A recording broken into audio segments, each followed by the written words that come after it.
It's a great pleasure this morning to introduce Dennis Wilder.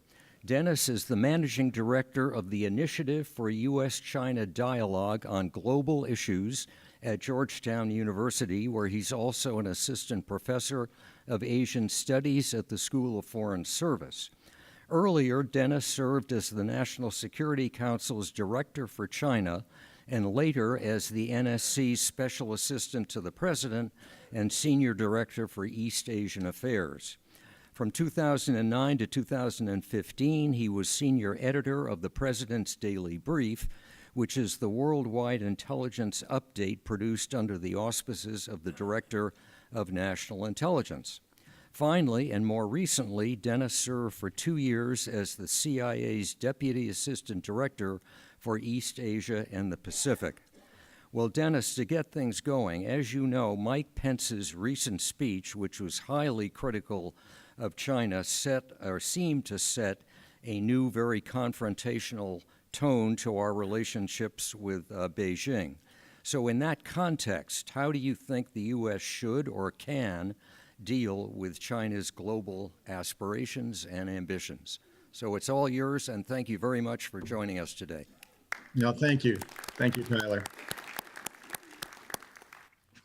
Let me first say that I recognize that this is a group that is a well-informed group, so I will try to keep my remarks at a pretty high level. I also am honored to be a guest with you. I noticed from your previous and upcoming sessions that you've already heard from Elliot Abrams, and you're going to hear from Megan O'Sullivan, both of whom are good friends of mine who I served with on the National Security Council. So I feel I'm in good company. Tyler and I know each other from Chautauqua, New York, where we both enjoy the summer programming at that institution. Now, I realize I've just met all of you, but I do have a small suggestion. Whenever I explain to people that my summer place is in Chautauqua, they always say to me, "Oh, that's where the Clintons live."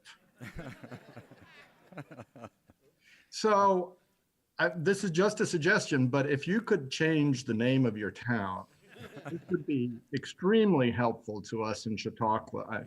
Okay. Just a small suggestion. To Clintonville, would that be? I'm not sure. I realize you may be an older town than we are, but still. Yeah. So as Tyler mentioned, I have been lucky enough to have had a long career in federal service. And I've dealt with China ever since actually I was a boy. I grew up in Southeast Asia. My father was a Methodist missionary who served Chinese overseas community in Singapore and Malaysia. And then I went on to college and studied Chinese and went to the Chinese University of Hong Kong, and then ended up at Georgetown University, where I met a man named William Colby, who decided that my career probably should be in the CIA. So I served for 37 years as a CIA officer, but I did serve on policy rotation to the Bush White House from 2004 till 2008 to the end of the Bush administration. So I've had a front row seat really on China and East Asia. I had the chance to travel to Beijing with President Bush for the Olympics in 2008. I have seen the highs and lows of U.S.-China relations. And as Tyler mentioned, I am now at Georgetown University. What I want to do today, and I'm going to put some slides on the screen, hopefully here, for at least the first part of my presentation, is let's try and look at the Pence speech through a little bit of history and why there is such a change in how some people in Washington are looking at China. To understand the East Asian landscape, let's start with a little bit of a look at how quickly things have changed in East Asia. In 2005, the Japanese spent about a third more than the Chinese on defense. By 2015, you can see that the Chinese were spending 3 times as much on defense as the Japanese. And today, China is probably spending 4 times as much. Now, China's percentage of GDP being used on defense has not significantly changed because, as I'm sure you're aware, there has been this just incredible rise in Chinese gross domestic product. In 2005, perhaps $2.7 trillion in GDP. And today we're looking at a Chinese economy of obviously surpassing Japan as the world's second largest economy at $12.2 trillion. So to put it another way, 25 years ago, China was only about 2% of global GDP. Today, it's about 15%, and the United States is about 25%. As China has emerged as a great world power, the United States has tried different ways of dealing with it, and we've vacillated. In the Clinton era, we talked about a strategic partnership with China. In the Bush era, we talked about regional rivalry. In the early Obama years, we came back to thoughts of strategic partnership over such issues as climate change. And now in the new era of President Trump, the declaration as seen in the national security strategy is to say that China and Russia together are intent on undermining the world order. Now, I have real difficulty with painting China and Russia with the same brush. I think the Russians are a far more revisionist power. I think they do everything possible to disrupt and create chaos in the world order. I don't believe China is a revisionist power. I think it does, as its influence grows, want to change the rules of the game. It does want a greater place in the world order befitting its new size. And it wants to advance what it is now calling a China model that is more attractive to some countries than the Western model of free enterprise and democracy. I think there is a consensus developing in Washington today among Democrats as well as Republicans that the course the Chinese have decided to take in the past few years, embracing more authoritarianism, state capitalism, and an assertive nationalistic posture is a challenge, and that a more competitive approach is required. That said, I do not believe that the decision to allow China to enter the WTO in 2001 was a bad decision. China in that era was embracing market reforms, and indeed a lot of the dynamic growth, as Vice President Pence alluded to in his speech, has come because it allowed itself to be transformed by US, Japanese, Korean, Taiwan, Southeast Asian, European business entrepreneurs. Now, regrettably, the new leader of China, who came to power in 2012, Xi Jinping, has chosen a bit of a different course. He is a bit more hubristic and assertive. And he talks about a China dream of restoring China and the great renewal of the Chinese nation. And it is unclear exactly what that means. Perhaps the Chinese don't even know exactly what it means, but it has concerned people. And one of the things that is most concerning about what Xi Jinping calls the new era is that party control in China has been reasserted. It's been reasserted over the army, the People's Armed Police, local authorities, state-owned enterprises, China's billionaires, the internet, and other media.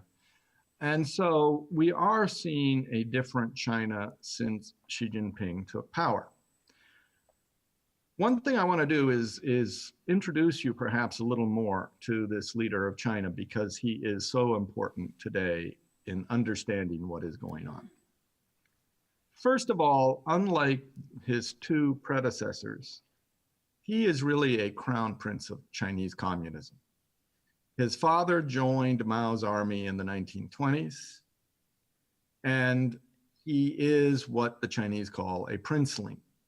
And he is the first princeling to take over China. In other words, before him, the two prior leaders were not members of the true Chinese elite of Chinese communism because their fathers had not been famous heroes of the revolution.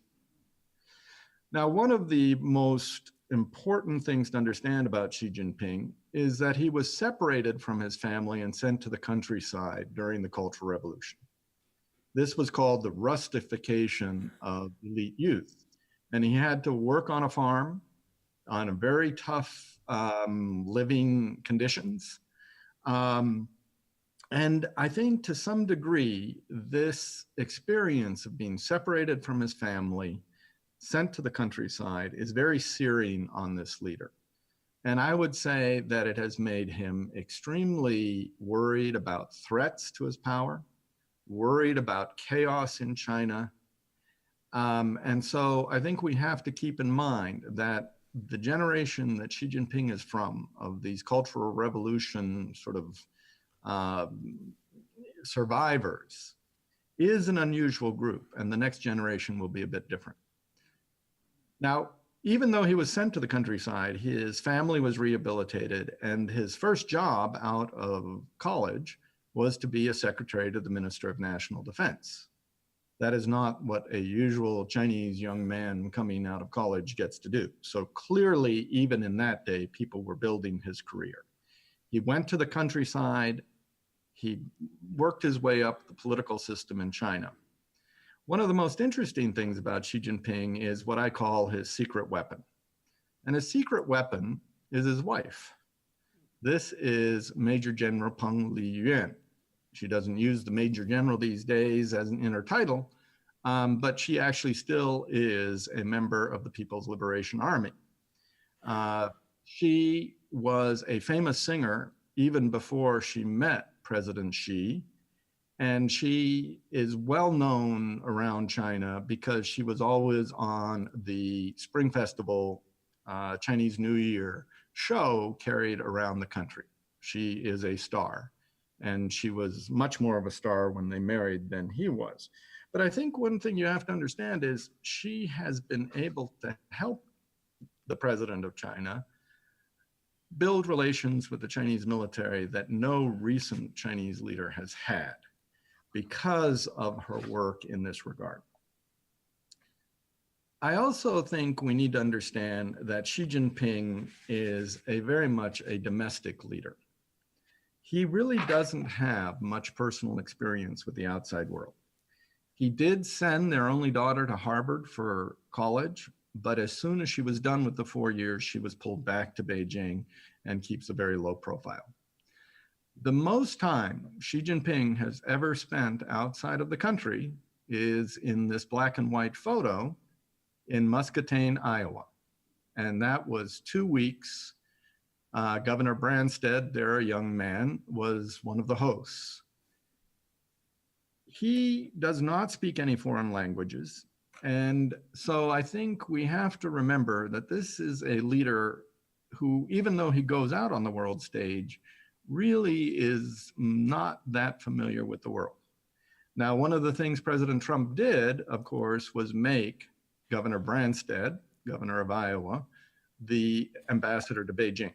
And I think that was a wise move because, after all, the Chinese leader does have a personal connection with the governor of Iowa going back several decades. One of the things that has been alarming to people in Washington and certainly in the defense sector is that Xi Jinping talks about the mission that by 2035, we will modernize our armed forces, and that by the middle of the 21st century, China will have fully transformed the military into a world-class force. No Chinese leader has ever set that kind of ambition for China. And with the new resources that the Chinese have given to the Chinese armed forces, we are seeing that this is having an effect on the scope, size, power projection capabilities of the Chinese military. For example, you see in this photo the newest Chinese aircraft carrier.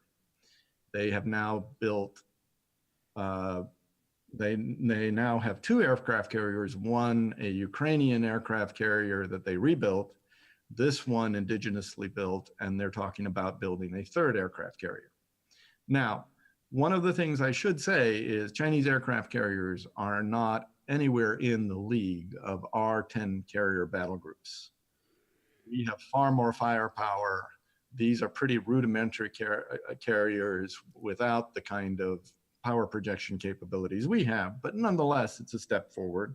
And the Chinese are working on stealth fighter aircraft and other model technologies. And of course, you may have heard how much they're doing to try and move forward in artificial intelligence capabilities. The greater Chinese confidence in itself and its military is, of course, being displayed. And the places where we are seeing it most evidently is in the East China Sea, where Japan and China have competing economic zones in the waters of the East China Sea. And then in the South China Sea, where China and 5 of its neighbors contest the waters of the South China Sea. Now, one of the most amazing things in the last few years that we have seen is in the Spratly Islands area on the southern end of this map, the Chinese have built artificial islands. They have dredged up the ocean bottom and simply created, if you will, new facts on the ground at sea by creating several new islands that are massive. Here is a picture of one of the largest new islands the Chinese have built since 2014. If you look at this, and to give you a size comparison, this island, you could put 20 buildings the size of the Pentagon on it. And this was created really out of a reef. The island has the capability, with that long runway you see, to accommodate any of China's fighter aircraft and bomber aircraft. It does have missile systems on the islands, and so it's an assertion of Chinese authority. Now, this assertion of Chinese authority in the South China Sea runs counter to a ruling made in 2016 by an international tribunal under the UN Convention of the Law of the Sea that said building these islands is not in compliance, and that China's sovereignty claims in this area are far greater than what is allowed under the international law of the sea. One way to look at how massive these islands are is here is the relative size of the 4 other claimants' biggest facilities.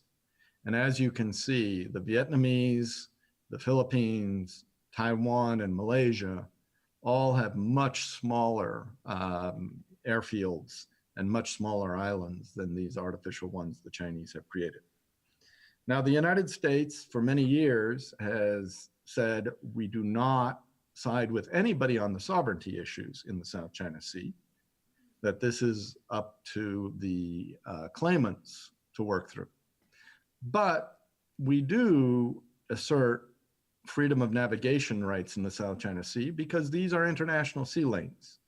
And as has been part of the American view on sea lanes for actually for centuries, we contest the Chinese in their assertion of authority over the South China Sea. You may have heard about a recent incident in the South China Sea where this Chinese destroyer in the lead came incredibly close to the bow of an American destroyer. That American destroyer had just conducted what we call a freedom of navigation operation in the South China Sea, and the Chinese were showing their discomfort with that. But I show you this photo only to warn you that because of these new tensions and Chinese assertiveness, there is a danger of miscalculation. There is the danger of an incident at sea. This is a very dangerous maneuver by the Chinese ship. Even the Soviets didn't do this in the old days. The Soviets used to come up alongside our ships and try and bump them out of the way. That causes much less damage to a ship than if you were to pull right in front of a ship, slow down, and force the other ship to either evade or ram you in the stern. And a bow and stern collision of that sort could frankly sink both ships. So it is a very dangerous maneuver and something that has the Pentagon concerned. In the East China Sea, we have a dispute that really is about natural resources and about sovereignty. So you can see in this photo or this map that the Chinese claimed EEZ goes out quite a way. And the Chinese and the Japanese claimed economic zone also goes out into the area claimed by the Chinese. Now they did a few years ago decide to jointly develop an area that you see in orange there, but the Japanese are unhappy because if you look at where the Chinese have placed their drilling platforms, they obviously are right alongside the Japanese EEZ. And as you know, when you drill into the ground underneath the sea, that Japanese EEZ line is meaningless. The oil that they are extracting is coming from the Japanese side as well as the Chinese side. So there certainly is a lot of room for disagreement there, and the Chinese and Japanese navies and Chinese and Japanese Air Force monitor each other very closely in this area. As China's economic reach has grown, as it's become more of an international player in the Middle East and elsewhere, we're also seeing a very different phenomenon from the Chinese as far as basing of its forces abroad. For the first time in the last 2 years, the Chinese have built a military facility outside of China. Now, I remember for many years, the Chinese, when I would speak to them, would always castigate us for our military bases around the world and note that only imperialist powers did this. Well, the Chinese attitude has changed quite dramatically on this because China has now great interests in Africa and the Middle East. It has about 1 million of its own citizens living in Africa. And one of the things it's had to confront in the Middle East in the last few years, in Libya and elsewhere, is the need to evacuate Chinese citizens from the area. This far from home, obviously, it would help to have a military facility in the area. And so the Chinese have created this facility in Djibouti, and they're looking at facilities in other locations. So the assertion of Chinese economic influence has led to an assertion as well of its military influence. Now, we have a base in Djibouti, the Japanese have a base in Djibouti, I believe the British do. So it's not unusual to look at Djibouti as a key point for military presence in the region. But it is a large change in the Chinese point of view on these kinds of things. Of course, the most pressing issue today in US-China relations is the issue of the economic relationship. And I want to spend a few minutes going over this. From day one of the Trump administration, the Chinese have had trouble understanding him. And perhaps many of us have had similar trouble. They thought that he would do what most American leaders have done on China, which is to do some rhetorical flourishes during the campaign and then settle back into a relationship that was sort of the norm for the last 40 years. Well, what they didn't get clear is that this is a disruptor in the White House, and that although the pattern seemed to hold in the early days, for example, this is a photo of the Mar-a-Lago summit in April of 2017. They had beautiful chocolate cake together. They had a productive discussion of North Korea. But the seeds of the problem actually begin here because the Chinese asked for, and the US agreed to, something called the Comprehensive Economic Dialogue, which was first held in Washington in July of 2018 or 2017. The Chinese offered at that dialogue typically what the Chinese offer on the trade front, which is small concessions.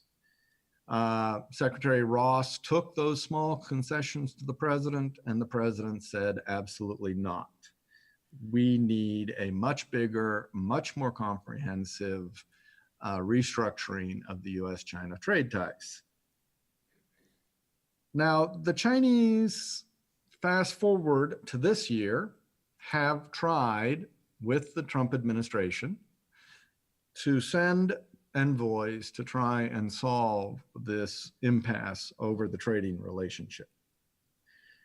But at its core, the difficulty is that the Chinese really don't want to restructure in the way that we want them to.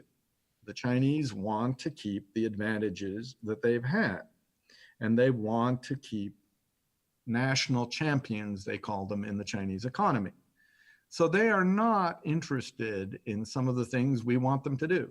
For example, the United States is asking China not to subsidize state-owned enterprises to the degree that they are, not to engage in intellectual property theft, and to open up many sectors of the Chinese economy that still remain closed to Western businesses. For example, in the financial sector, the insurance sector, there are a lot of different sectors where this is a problem.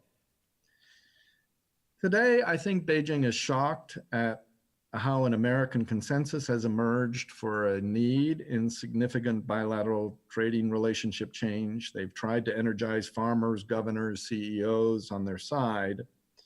And of course, it's notable, as Tyler indicated at the beginning of my presentation, that Vice President Pence gave a speech at the Hudson Institute on 4 October that was very sharp and very critical of the Chinese on these issues and other issues.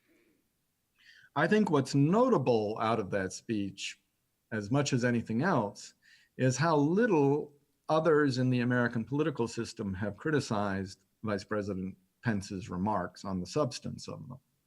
While people are saying they're not comfortable necessarily with the tariffs, there is, again, an emerging consensus that something has to be done to make the trading relationship more equal, more fair, a better playing field for all. Now, the Chinese undeniably have suffered more in the early stages of this tariff war than the US economy has. Of course, the US economy has had the boost of the tax cuts, but the Chinese economy has definitely showed signs of weakness that were already there in a slowing Chinese economy before the tariffs came into effect. But now we are seeing quite a dramatic, I think, effect of this tariff war on the Chinese economy. You've all heard about the Shanghai market. The Shanghai market has gone down this year 23%.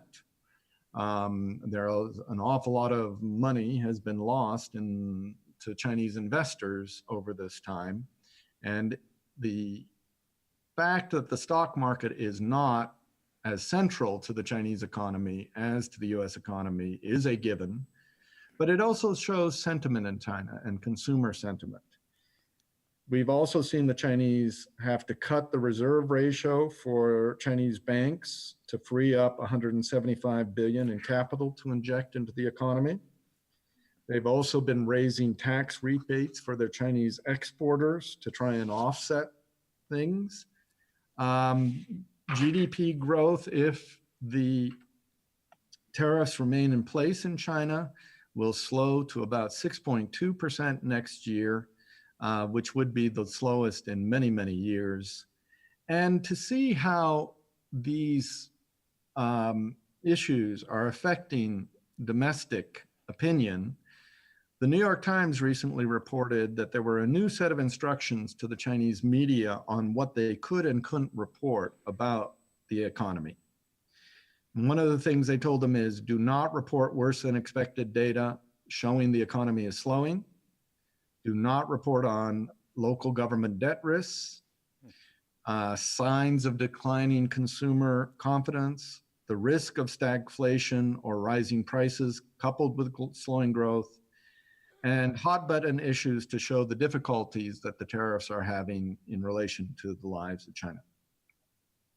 Now, I've seen reports that some believe China is convinced that it has to go it alone in the future, and that it will turn to an ultra-nationalist Maoist throwback model of sort of self-sufficiency.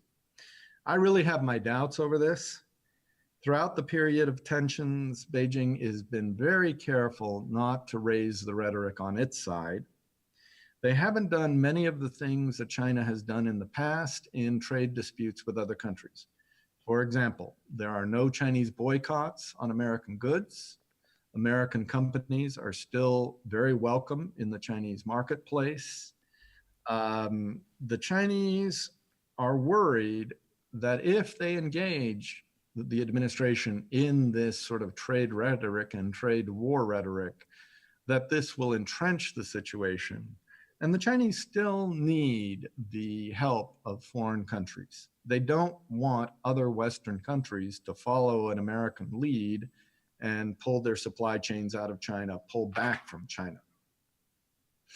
So it's my belief that the Chinese want to get to a deal with the United States before this escalates further.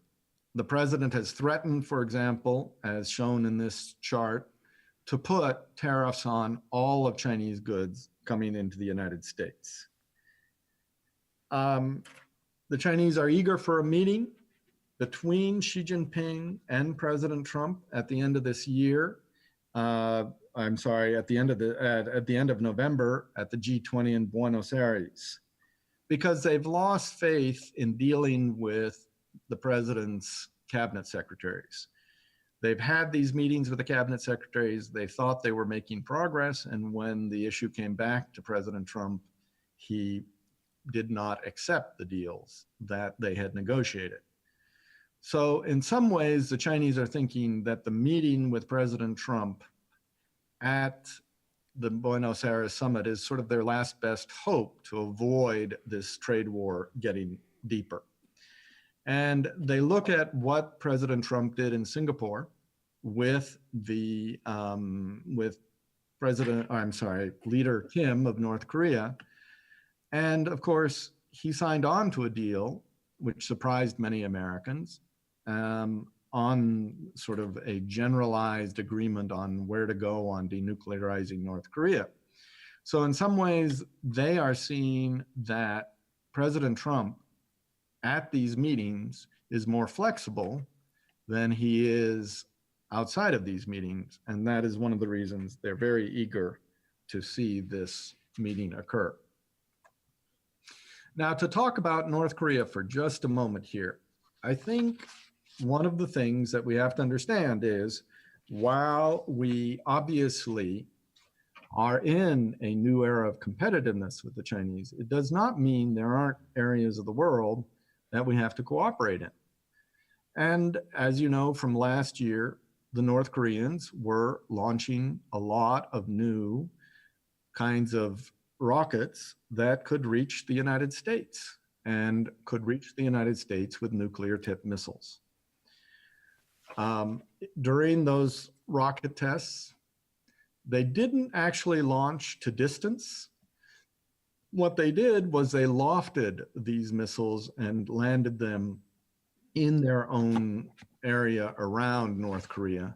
The reason being is they didn't want to ratchet up tensions to the point where we might actually try and shoot down one of these missile systems. And that also means that the North Koreans actually haven't fully tested and proven the capability to get a missile to the United States. To do that, they would have to launch a missile to the South China Sea, to the South Pacific, which they have not chosen to do at this point. But this was not only alarming to the United States, but North Korean activities were alarming to China as well. And one of the things that the Chinese were able to do is put a tremendous amount of economic pressure on the North Koreans toward the end of the year. One of the figures that I look at closely and others look at closely is refined petroleum product from China to North Korea. Why is this important? Because the North Koreans actually do not produce refined petroleum, which means that the North Korean Air Force, Navy, other services that use high test fuels have trouble operating if the Chinese don't provide them with this kind of refined petroleum. And what we saw toward the end of the year was that the Chinese definitely shut off the supply, not of regular oils to North Korea, but of these refined petroleum. Now, while we have common interests with China on North Korea, they certainly aren't exactly in parallel. Because for the Chinese, what was more disturbing last year was not the missile tests, but the nuclear testing. And the reason the nuclear testing is of concern to the Chinese is if you look at this site, Punggye-ri, where the North Koreans test, it's very close to the Chinese border. The mountain where the North Koreans have tested these 5 nuclear devices has what the scientists call mountain fatigue now. It is actually beginning to cave in. And the last test last September was very worrisome to the Chinese because people in Northeast China actually felt that test. They were shaken out of their beds by it. They believed they were irradiated. And there is a question about groundwater in this part of Northeast Asia being polluted by these tests. So one of the things we have seen is that the North Korean and Chinese leaders, of course, have met this year 3 times. And the most important decision the North Koreans have made is not with the United States, but the agreement to shut down that nuclear test site near China. And that is because the Chinese have basically said to them, if you shut down that test site, if you stop firing your missiles, we will begin to ease this kind of economic pressure on North Korea. And we are seeing some easing of the Chinese pressure. So I think we have to understand on this issue that we have some parallel interests, but we don't necessarily have the same objectives. The Chinese don't mind a long process of denuclearization of North Korea because they want to keep North Korea within their fold. They don't want the North Koreans to settle the issues actually with South Korea, to reunite in some way with South Korea. They would rather keep North Korea under, their purview. So how do we deal with a situation and a world in which we are now dealing with a relationship with China that is both cooperative and increasingly competitive? First of all, I take my lead, of course, from the president that I spend a lot of time with, President George W. Bush.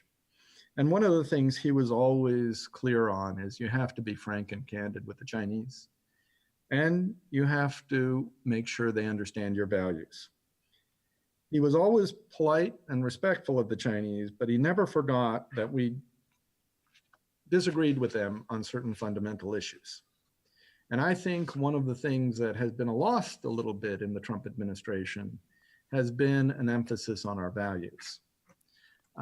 You've obviously seen the press reports of the problems in Xinjiang and the re-education centers that have been created out there. I think the administration needs to be stronger on our position on those issues.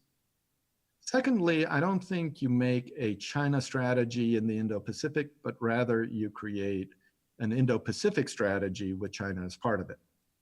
You've got to keep the relationships with those countries that we share fundamental values strong. And so I do think that increasing our relationship with India, increasing our relationship with and strengthening our relationship with other like-minded states in the Indo-Pacific region is really important. But we're not trying to turn this into a new Cold War. We still have Chinese students. Half of Chinese students studying abroad come to the United States. There are many cultural and economic bonds between America and China that are very deep. I don't think our allies in Europe, in Asia, in other parts of the world want to close themselves off from this very dynamic China. And I think they want our commitment to the Pacific, but again, they want it done in a way that doesn't create a situation where they have to choose between the United States and China. One of the things that has not gotten a lot of attention this summer that I applaud by the administration and the Congress in a bipartisan fashion was the creation of a new International Development Finance Corporation under what was called the Better Utilization of Investment Leading to Development Act, the BUILD Act. This is one of the most important pieces of American legislation in a long time because it's an answer to the way the Chinese are doing their Belt and Road Initiative. The Chinese, as you know, have used state-to-state financing schemes for the Belt and Road and have left some developing countries with serious debt problems. I think the United States approach of a private public sector using market principles is far more helpful to these countries. And I think we should be financing this major new program as part of our soft power initiative to counter China's moves. Finally, let me just say I'm convinced that the American model of individual liberties and egalitarianism, open and fair elections, and an economic system where personal drive and determination are rewarded remains an attractive model for the world. However, as many have said, one of our problems today is we're a divided nation. We haven't really dealt with some of the economic issues that we needed to. And so our brand in the world is a bit tarnished today. However, I don't think the answer is that we turn inward, protectionist, nativist, and walk away from the international institutions we helped create. The problem with that approach is if we do this, we most assuredly will leave the field in the Indo-Pacific to China, and a China that will be more than happy to fill any vacuum that we create. Thanks very much. Glad to take your question. Dennis, we certainly comprehensive is the word for your comments. Thank you very, very much. You certainly covered the waterfront. Let me ask the first question, if I can. Sure. Taking out your crystal ball and just arbitrarily looking ahead, let's call it 3 years, do you think that we will be back on an economic even keel with China in the sense that they will make significant concessions regarding intellectual property, the hacking and all the stuff that the Navarro and Lighthizer and Ross combo are so vehemently against and are trying to change? Right. Will they have made enough concessions to be significant, get things back on even keel? Then secondly, if I can add, will the South China Sea still be a bone of contention, but in fact will not have produced or created some kind of awful conflict or accident with the, for example, with the two Chinese the two vessels you talked about? And thirdly, Taiwan. Will, in fact, the saber rattling be going on, but nothing significant will have happened in terms of China aggressing versus Taiwan? I know that's a very complicated question, but. Right. That's a lot. Okay, so let me start on the economic issues. What you're seeing today in China today is a very interesting debate over this question of whether the Chinese are on the right road. Recently, a professor at Peking University spoke out and said, we need to get back to some of those principles that we abandoned in terms of creating a fairer playing field, of relying more on the private sector. And so I think this debate is a very real one in Beijing right now. I think the Chinese know that not just the United States, but our allies in Europe, our allies in Asia, many countries feel that what China has been doing in terms of state-owned enterprises, industrial subsidies, those kinds of things, are wrong. And so I think that Beijing will try and accommodate the West because it still needs a strong relationship with the West. As its economy slows, I think they are going to recognize that they need to do this. The question is, will they do enough? I think the Navarros, frankly, and the Lighthisers are pushing into areas that I see it very hard for the Chinese to compromise on. If we are asking that they don't have industrial policies, for example, related to high technology, this sort of made in China 2025 strategy, I think it's an area where the Chinese, while they may be willing to lower the subsidies, they're not going to be willing to go all the way. But I think in terms of opening financial markets, opening markets to American insurance, perhaps buying more American goods, I think all these things, yes, it's possible. And really, frankly, for us who follow this issue, the key question today is not where Navarro stands or Lighthizer or even Mnuchin. It's where the president is. And trying to gauge this president is one of the most difficult things I have ever tried to do, because he can turn on a dime, as he did in Singapore. And if he sees that the American economy is beginning to wane, and that his tax cuts haven't produced the long-term gains for the American economy he hoped for, he may find it in his interest to cut a deal with the Chinese at some point. And so I don't rule out that the American side will moderate some of its demands, not because Lighthizer wants to or Navarro wants to, but because the president will see it in his own political interest at some point here in the next couple of years. South China Sea. The South China Sea issue doesn't have to become a conflict zone. The Chinese need to understand that we are just not going to let them make the South China Sea into an interior sea. There is too much international shipping that goes through that area for China to control the area. And so the United States is going to be assertive on this. Now, one of the things that Secretary Mattis, who I know very well and I've spent some time with, says is, I want to make clear to the Chinese that this is where I stand, but also that I don't want a confrontation with them. So he is actually hosting the Chinese Minister of National Defense this week in Washington to try and set up more confidence building measures. And I think Secretary Mattis is the right man to do this. So I'm a bit more hopeful and optimistic that we can avoid conflict in the South China Sea, but that doesn't mean there couldn't be a miscalculation in a small incident.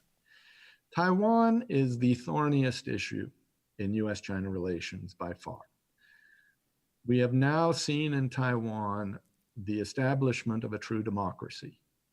They have had democratic elections. They have changed party leadership, leadership of the presidency between political parties. And as this has happened, I think more and more Americans are feeling that China really doesn't have a right to tell the people of Taiwan what to do. So I think that if China decides that it needs to coerce Taiwan back into the fold, this is going to create an American-Chinese crisis. If, however, the Chinese are satisfied with the status quo, in other words, a Taiwan that is neither independent nor part of China, I think this situation can go on quite some time.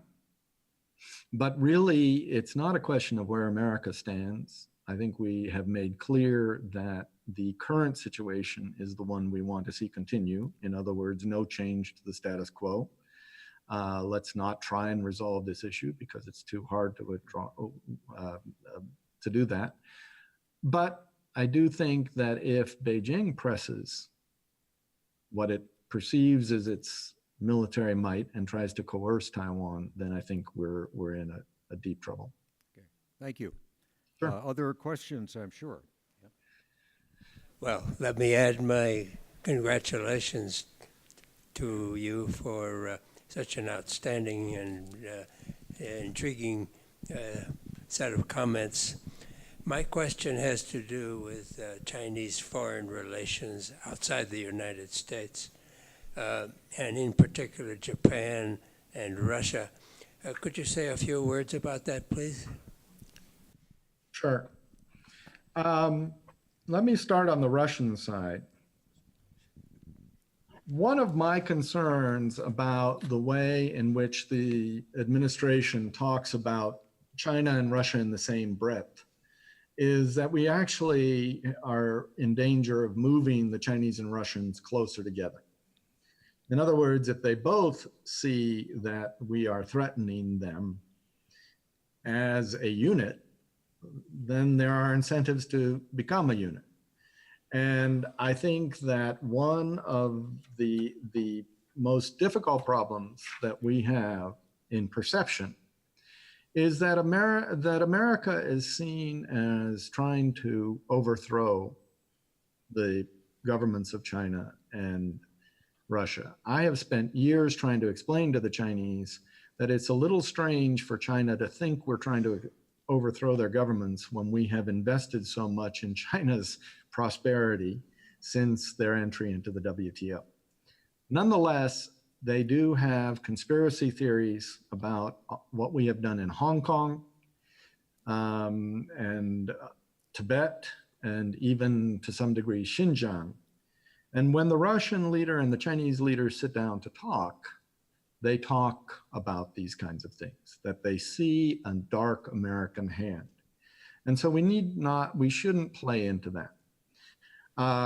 I also think that the worldview of Xi Jinping and Putin are quite similar these days. So I think there is a danger that the Russians and Chinese are growing closer together.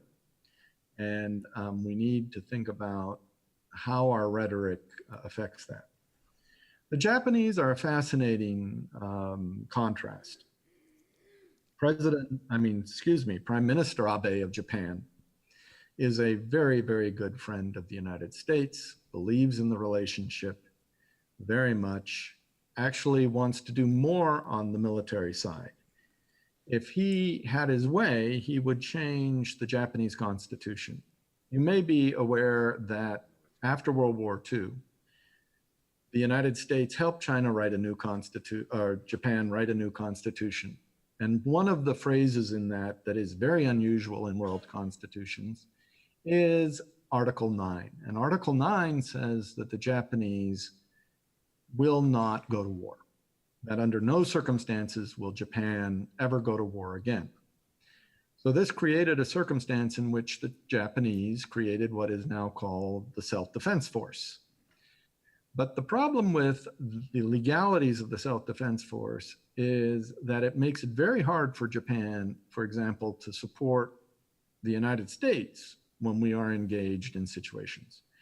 So for example, in Iraq, even though the Japanese sent troops to Iraq, they weren't permitted to fire their weapons. We actually had to establish a perimeter of Mongolian troops around the Japanese troops so that they wouldn't have to fire their weapons.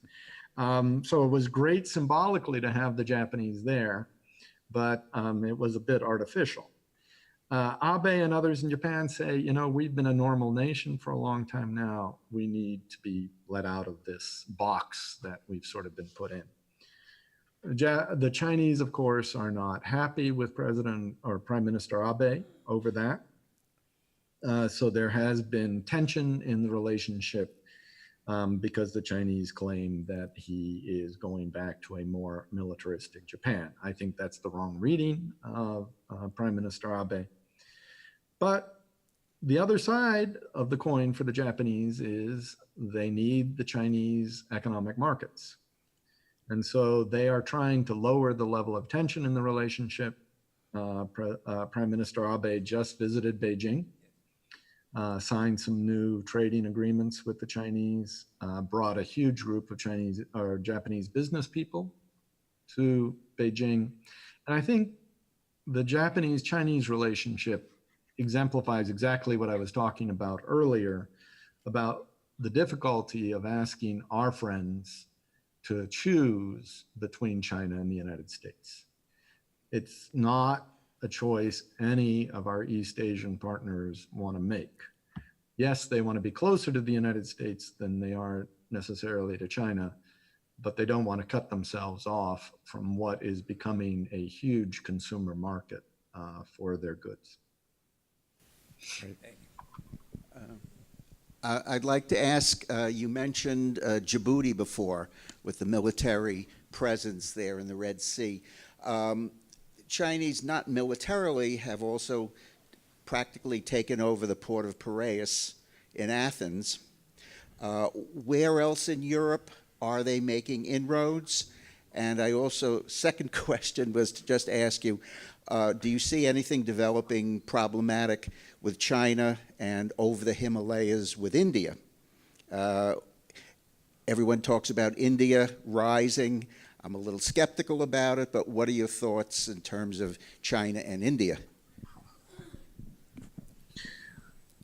Well, thank you for the question. I almost did put in a graphic, which probably I should have put in, on all the places in the world that China is now offering to run ports for other countries. And that is a bit worrisome. You mentioned Athens. There is talk that the Chinese may actually run Haifa port at some point here. And there are other ports, Gwadar in Pakistan. They have taken over operation of a port in Sri Lanka. There are a lot of places in the world where China, as its economic reach is growing, is also moving out into these port facilities. It is a worry. It's a worry that I know that the US government is looking at very closely, because while there are good commercial reasons for the Chinese to be involved in a lot of these port development projects, there are obviously also military implications of the Chinese having the ability to close off areas of ports and use them for their militaries. So it's one that people are watching and trying to figure out exactly what the Chinese game is and whether or not this is relatively benign or something that we need to approach other countries and make them aware of and increase their concern over this. In terms of China-India, the relationship has never been smooth, and I'm not sure can be smooth, because you have the two greatest powers of East Asia, or of the region, of the Indo-Pacific region. You have India, which its population is growing to the point that it will surpass the size of the Chinese population in a few years. You have a situation where China's best foreign relationship is with Pakistan.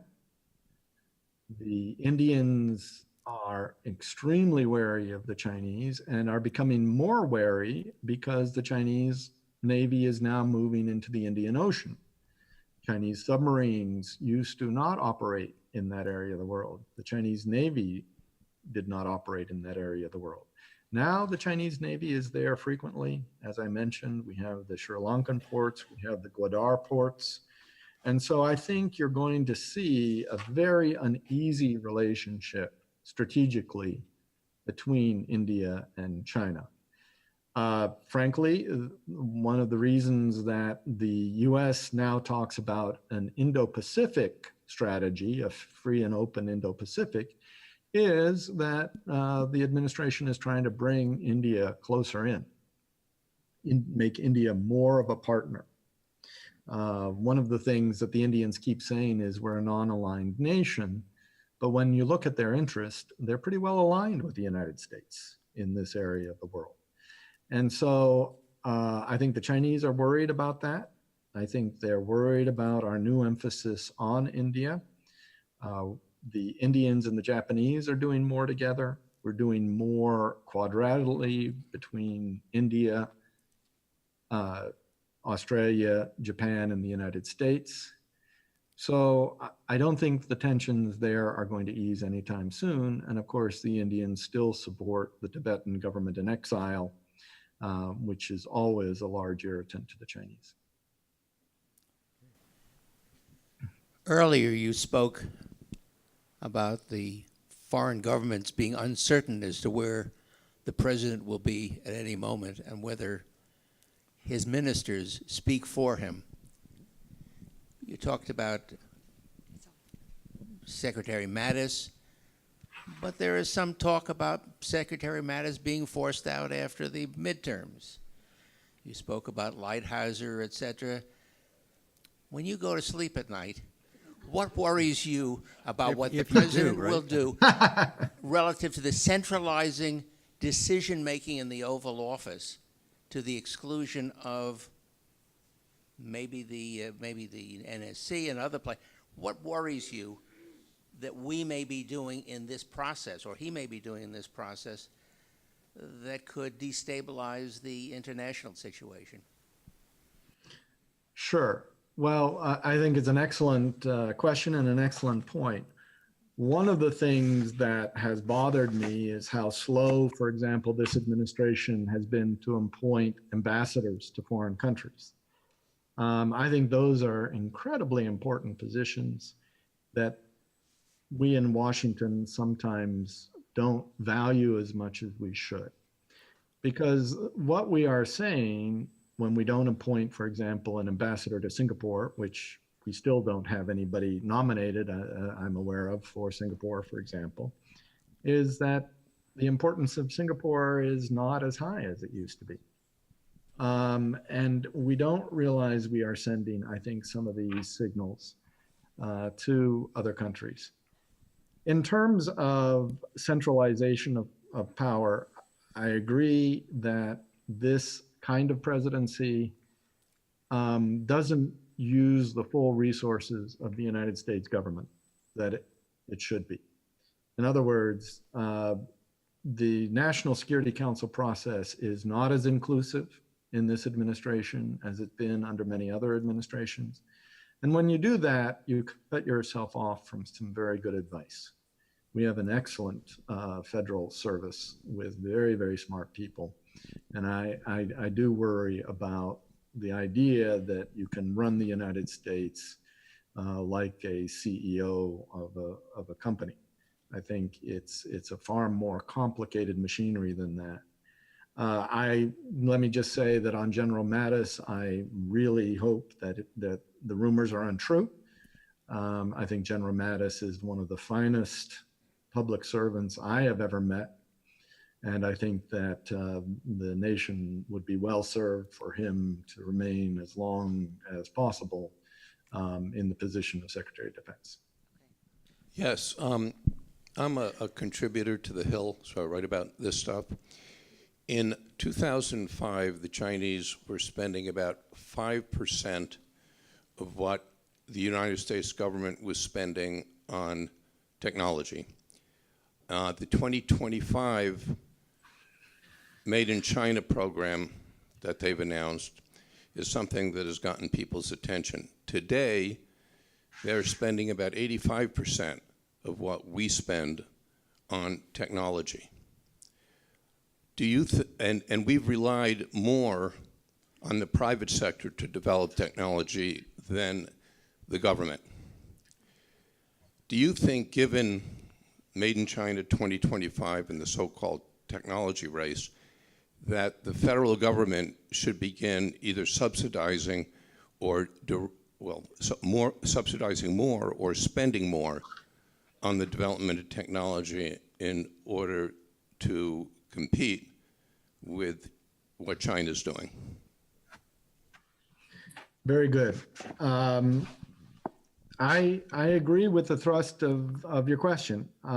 If you look at what the United States did when we were worried that the Soviet Union was moving ahead of us in some areas, such as space, we made a concerted effort through injection of funding into basic research and other research to fill the gap. And we were highly successful, I think, at that. I think today we need to think about the same things. If you look at basic research in the US, for example, defense budget, it is very low compared to what many people think it should be. So we have cut back on R&D spending as a government in ways that I don't think we should have. Now, having said that, I do think that we need to remember that private spending in the United States on technology has led to enormous breakthroughs in ways that public spending in China on technology have not led to the same kinds of breakthroughs. One of the things that the Chinese system does poorly is the productive use of capital. And the reason I say that is because if you think about it, Chinese state-owned enterprises and government researchers don't have the same incentives that a guy working in his garage in Silicon Valley has to make it happen. And we have seen just tremendous dynamism out of Silicon Valley. But having said that, the amount of money the Chinese are putting into this, it doesn't matter if they have a low rate of return, they may well move ahead in some ways in artificial intelligence and other areas that are difficult for us. One of the things in artificial intelligence that people point to is the fact that in China, all of the data, all of this big data is being stored and kept centrally in ways that we are unable to do in the United States for good reason because of privacy restrictions. And so one of the concerns is that the Chinese can move ahead in artificial intelligence in ways that will be difficult for us because of the ability to integrate all that data together. So I'd like to ask a question. I'm currently teaching a course on China at a college here in Westchester. And what I tell my students is that this is a long-term chess game, and we're losing. We're losing because the Chinese have an autocracy, and they've been able to ascend economically in the last 40 years from impoverishment to a global superpower. And if we look at how they've been able to accomplish that, it's because of their value system, their state planning, and their capitalism. And if we compare that to their history, we understand that the mechanisms they're using today, capitalism blended with state control and plan, have been done for thousands of years. So if we look at the past, we can understand the present. But what concerns me is that they are very much focused on the next generation of technology. So the gentleman from the Hill who asked that question is spot on. AI is just the tip of the iceberg. They are releasing their entrepreneurial spirit, and the state is funding a Silicon Valley-like complex near Beijing, and they intend to move ahead not only with AI, but with other technologies that are next generation. While it's true that they have, we can say, extorted American companies to gain IP, that's the past. The future is that they are now strong enough and smart enough to move ahead. And the question I have for you, Mr. Wilder, is that one of the areas you have not discussed today is energy. China's Achilles heel is their consumption of energy. They are the world's, well, I think the United States and China are the world's leading emitters of carbon dioxide. And it's a huge problem, not only to the United States and China. The question I put forth is, we should be, in my opinion, looking to collaborate with China rather than to build military and have a military confrontation with them. There are global issues today that threaten our health. Recently, the IPCC released a report about climate change. We're a few years away of passing the point where it will be irreversible. That's an area we can collaborate with. The Chinese are moving ahead in that area. They are focused on nuclear energy. We are not. They are focused on nuclear energy because it's clean. Could you ask the question because you're taking up time for other people? Sure. The question is, what is your belief on collaboration with China in the area of energy? In the area of, I'm sorry, I didn't hear the last word, energy? Energy. Yeah, Okay. clean energy development. Sure. Well, I regret the decision of the administration to pull out of the Paris Agreement. I do think that was a positive step forward, and I do worry about CO2 emissions, not only, as you point out, the fact that China is now the largest emitter, but also that China is exporting to developing countries the same kind of energy systems that it uses, in other words, very dirty coal-fired plants, that are going to make the problem even worse as these countries come online with new energy resources. I think collaboration between the United States and China in this area is one of those global issues that's essential. If I can just put in a plug for Georgetown University, we have professors working with Chinese professors on these problems. My program has been funding research in the area of energy and climate change and how the United States and China can respond to this together. I do think that there is a lot of room for this in such areas as electric vehicles, alternate sources of energy. So yes, I think the future, we have got to find a way to do this. One of the interesting things and positive things is even though the federal government is not engaging the Chinese on these issues, many states are engaging the Chinese closely on the climate issues. And California in particular, but other states as well, are moving ahead on these issues in very positive ways that may not be apparent from the picture you get from here in Washington. Public radio this morning was talking about a poll that one of the American Chambers of Commerce in China did of their members. And it's a small poll, but nevertheless, what came out of it was that most of the members were stopping further investment in China. And many of them reported that they were also looking elsewhere for future investment to Vietnam and India and other countries.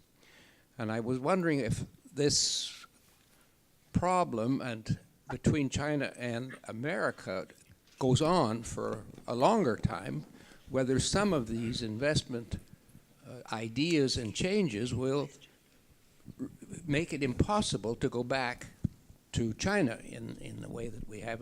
If we go to Vietnam, for example, and develop there.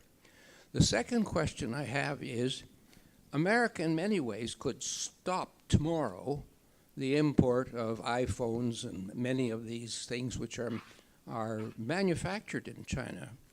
And I wondered why that was not part of the negotiations with China at the same time as we're looking at increasing import duties.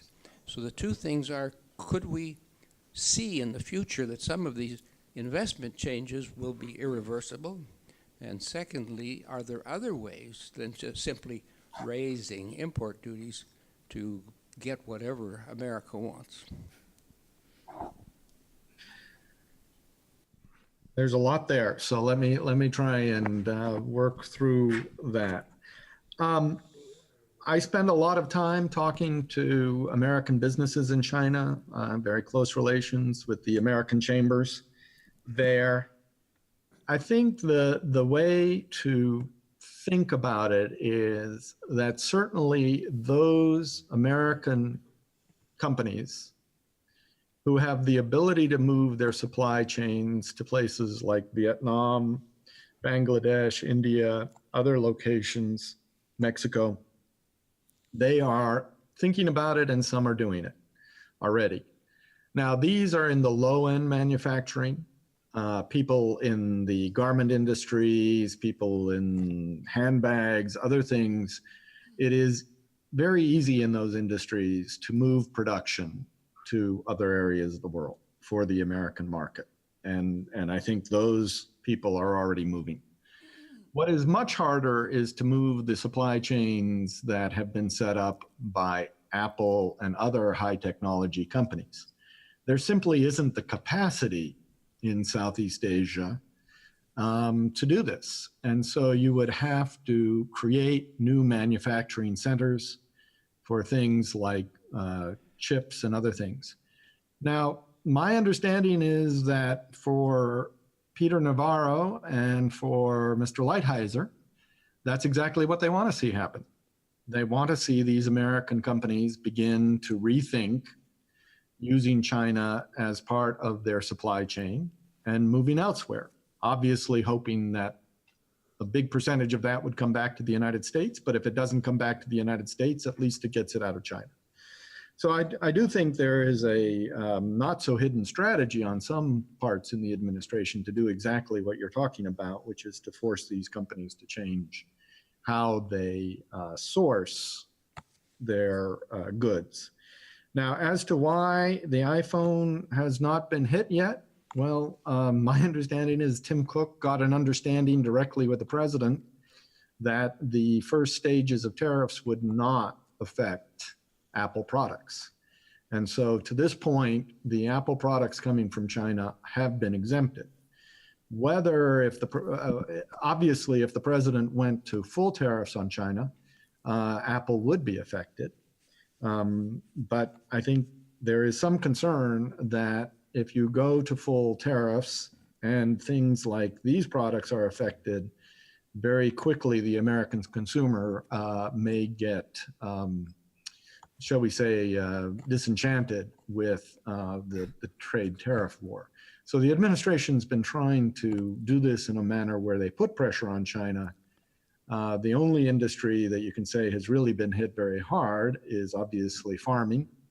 And as you know, the administration has tried to soften that impact with some subsidies to the agricultural sector. I have a question regarding Japan. I understand what Abe is trying to do with their constitution regarding their military, and so far he's been unsuccessful. My question very simply is, what the hell are they doing in Djibouti? What are they what? I'm sorry. What are they doing in Djibouti? You said they had a base there. I don't think you said that Japan has a base in Djibouti. No, they have a presence there, but they're, remember that a lot of countries are involved in the anti-piracy operations off the coast of Somalia. We have an international coalition of countries who have joined forces to try and keep the pirates from attacking international shipping. So that's one reason why a lot of people have logistic support facilities in Djibouti to support those kinds of operations. And by the way, the Chinese have been part of the Somalia anti-piracy operations, which have been quite successful. Dennis, I didn't want you to escape without asking you a question about Chinese demographics. Sure. They've got a problem looking forward, right? They're an aging population. Right. There are all kinds of other elements that perhaps you could comment on that are challenging for them. Absolutely. The Chinese, one of the questions that often academics talk about is, are the Chinese going to get old before they get rich? We are certainly seeing that problem. The Chinese, as you know, went to a one-child policy many years ago. That was highly successful because of the way the state punished people for having more than one child. This has led to a situation in which you now have a declining population growth and a lot of concern about the lack of a social safety net for older Chinese. Now, what you find is a lot of Chinese young people, because they are from a single parent, a single child family, are feeling a great deal of pressure on themselves because of the need to take care of their parents and the lack of effective social health system in China. So I think that there are real questions. I think, frankly, this is a growth industry for American health companies in China, and some of them are looking very closely at that. Chinese are not used to having to deal with the question of aging in the way they are now, and so it is a big issue. I think also, and we talked about it, environmental degradation in China has been very real. A lot of the industrial growth that they've done has created severe pollution problems. You can see it in cities like Beijing and Shanghai and elsewhere. So far, I don't think they've solved the problem. They've sort of put off the problem. A lot of what they're doing right now to clean up the air in Beijing is to move the electricity producing plants farther from the city. That doesn't really solve the problem. It just makes it a little less intense in some of the centers.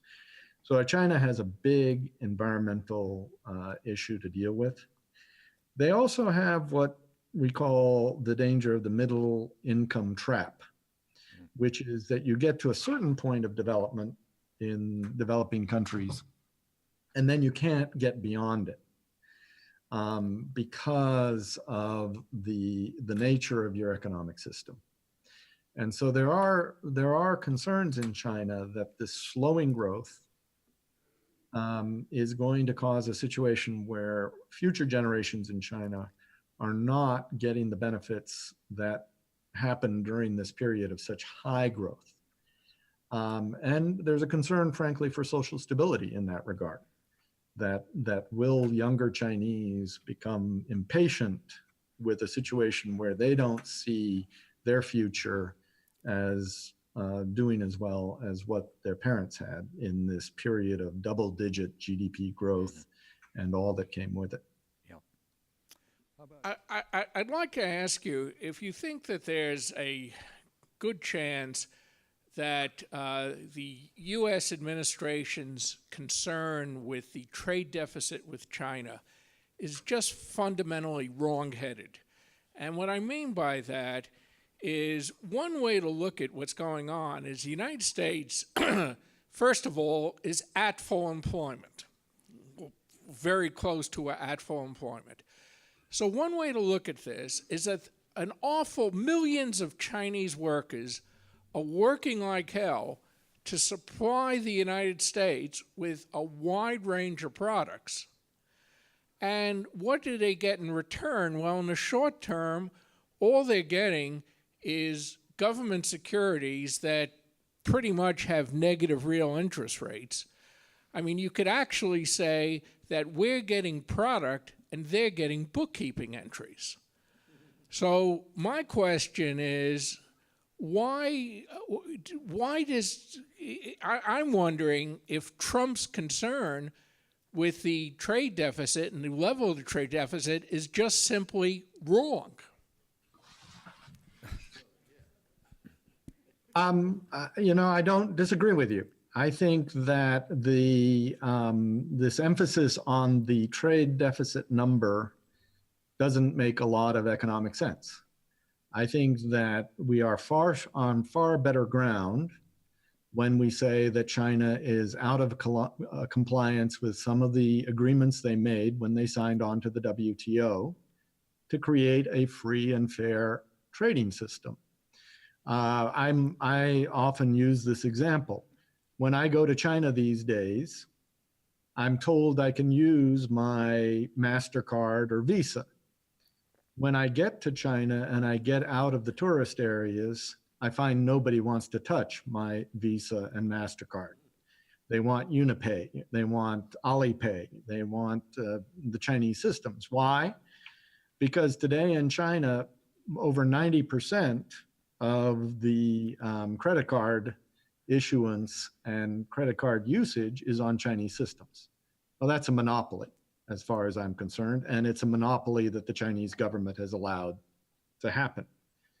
So when you talk to the American chambers and others, they are much more interested in this question of reciprocity and the ability of US companies to be able to do in China what Chinese companies have been able to do in the United States. And I'm very much in favor of that notion. For example, AMC Theaters is owned by a Chinese company, right, in the United States. Could any American company own a movie theater in China? Absolutely not. So there are all sorts of distortions that have gone on the Chinese side in financial services, in many areas where they have tried to protect their industries from competition. And I think that's where we need to put our emphasis, not on trying to change a number that I agree doesn't really have meaning. One of the things I always remind people of is one of the reasons we've had such low inflation in the United States in recent years has been cheap Chinese consumer goods. Yeah. Walmart Corporation sources 80 to 90% of what they provide to the American consumer from China. And so, consumers, we would have a much worse situation in the United States had we not been relying on these cheap consumer goods. So I fully agree that I think too much emphasis on the trade deficit question and not enough on these other distortions in the Chinese system. Well, Dennis, I can see you're chafing at the bit for a cup of coffee. So All right. thank you very much. We appreciate thank the you for time the you took opportunity. to join us, and you've edified us. Yeah. Yeah, thanks so much. Thank you. Have a great day. We'll see you next summer. Yes, absolutely. Right. Okay. Thanks a Bye-bye. lot, Dennis.